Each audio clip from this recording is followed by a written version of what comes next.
أعوذ بالله من الشيطان الرجيم.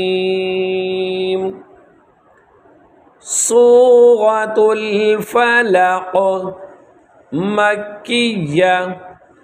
بسم الله الرحمن الرحيم.